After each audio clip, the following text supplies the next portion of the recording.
A bustling hospital emergency room. The air is thick with the scent of antiseptic and the low hum of life-saving machines. Amidst the controlled chaos of nurses, doctors, and worried families, one woman's voice cut through the noise, a desperate plea that should have stopped everyone in their tracks. This was Sarah, a young mother, clutching her feverish son, Leo, to her chest.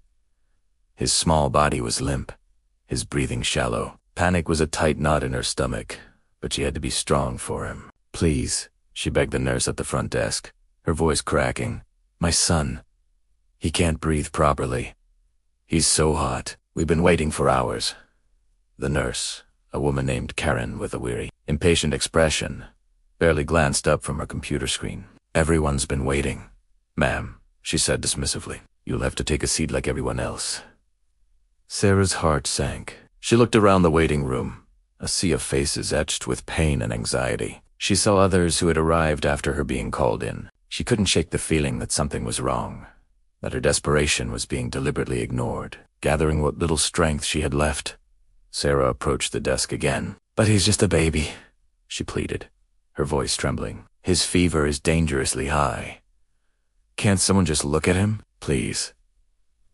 This time, Karen didn't even bother to respond. Instead, a security guard, a burly man with a stony face, stepped forward. "Ma'am, you need to calm down and wait your turn," he said, his tone leaving no room for argument. Humiliation washed over Sarah, hot and sharp. Her skin color, her frantic tone, her worn-out clothes, it all seemed to coalesce into a single, damning judgment in their eyes. She was just another hysterical woman, a nuisance. In the waiting area, a couple exchanged condescending smirks. One of them whispered, just loud enough for her to hear, "Some people are so dramatic."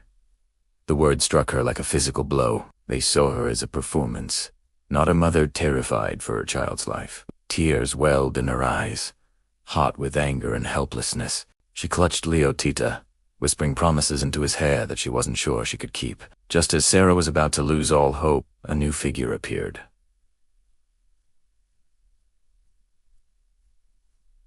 Dr. Evans, a senior physician with kind eyes and a calm demeanor that commanded respect, was walking through the ER on his way to his office. He had a reputation for being thorough, for truly listening to his patients.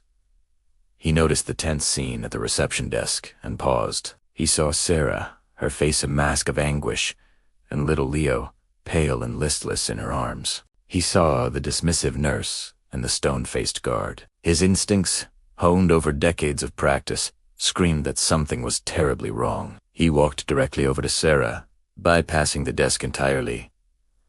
"What's going on here?" he asked, his voice gentle but firm. Sarah looked up, startled. For the first time all day, someone was looking at her, really looking at her, with concern instead of contempt. "My son," she managed to say. "He's so sick. We've been here for hours, and no one will help us." Dr. Evans didn't hesitate. He took one look at Leo and his professional calm took over. He gently placed his hand on the child's forehead. It was burning hot. He listened to his labored breathing. The signs were unmistakable and alarming. "Nurse!"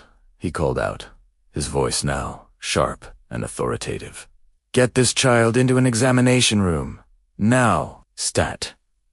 The sudden shift in urgency sent a jolt through the staff. Karen, the nurse, looked stunned, her dismissive attitude vanishing. The smirking couple in the waiting room fell silent, their faces now showing a flicker of shame. The security guard stepped back, suddenly looking out of place.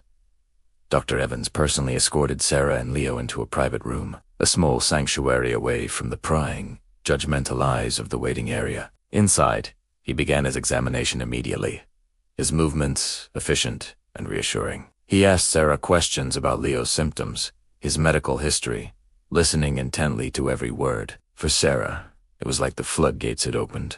She poured out her story of the sudden high fever, the lethargy, the terrifying moments when Leo struggled for breath. After a thorough examination and a series of rapid tests, Dr. Evans's expression grew serious. He turned to Sarah, his gaze steady and compassionate. "Sarah," he began, "Leo has bacterial meningitis. It's a very serious infection, and it's life-threatening if not treated immediately. You were right to be frantic. You saved his life by being persistent." The words hit Sarah with the force of a tidal wave. Meningitis, the terrifying diagnosis, was a validation of her deepest fears, but it was also a confirmation that she hadn't been hysterical. Her mother's intuition had been right all along. Relief and terror warred within her. Dr. Evans immediately started Leo on a powerful course of intravenous antibiotics. A team of pediatric specialists was assembled, and Leo was moved to the intensive care unit for round-the-clock monitoring. As she watched the medical team work with swift precision, a new wave of anger washed over Sarah. What if Dr. Evans hadn't walked by? What if she had given up and just sat down as she was told? Leo might not have survived the wait. The next morning, with Leo stable, but still in critical condition, Dr. Evans found Sarah in the hospital chapel. He sat down beside her, not as a doctor, but as a fellow human being. "I want to apologize," he said quietly, "on behalf of this hospital. What you experienced yesterday was unacceptable. No mother should ever have to beg for her child's life." He then revealed the truth about what had happened. He had reviewed the security footage from the emergency room. He had seen the nurses' repeated dismissals, heard the cruel whispers from other patients, and witnessed the security guard's intimidating stance. He had also pulled the check-in logs. They showed that Sarah and Leo had been waiting for over 4 hours, while at least 5 other patients with less urgent conditions, who had arrived after her, had been seen first. The evidence was irrefutable. It wasn't just a busy day. It was a clear case of prejudice and neglect. "This isn't just about a busy, Dr. Evans explained, his voice filled with disappointment. "It's about implicit bias. People made assumptions about you based on how you looked and acted, and they nearly cost your son his life. I've filed a formal report. There will be a full investigation." The hospital administration moved quickly. Faced with Dr. Evans's detailed report and the threat of a major lawsuit, they launched an internal inquiry. The nurse, Karen, and the security guard were suspended pending the investigation. The hospital CEO issued a public apology to Sarah and her family, acknowledging the catastrophic failure in patient care and the unacceptable biases that led to Italiano. But for Sarah, it wasn't about apologies or punishments. It was about change. As Leo slowly began to recover, his fever breaking and the light returning to his eyes, Sarah found a new strength.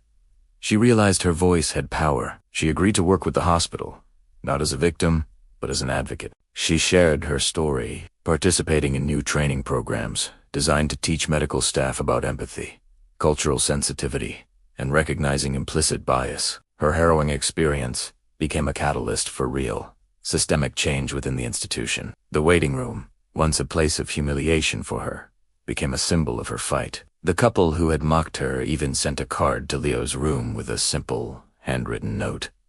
"We are so sorry." Weeks later, Sarah walked out of the hospital with a healthy, smiling Leo in her arms. The world outside seemed brighter, the air cleaner. She had walked in as a desperate mother and was walking out as a warrior. Her story spread beyond the hospital walls, becoming a powerful reminder that compassion is as crucial as medicine.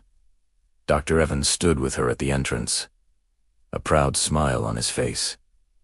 "You did this, Sarah," he said. "You turned a moment of darkness into a beacon of hope for so many others." Sarah looked down at her son, his small hand wrapped around her finger. She had fought for him, and in doing so, she had fought for every parent whose voice had ever been ignored. Her ordeal showed that one person's courage, one doctor's integrity, and one mother's love can indeed challenge injustice and change the world, one life at a time. Thanks for watching. If you were moved by this story, please like, share, and subscribe for more content that matters.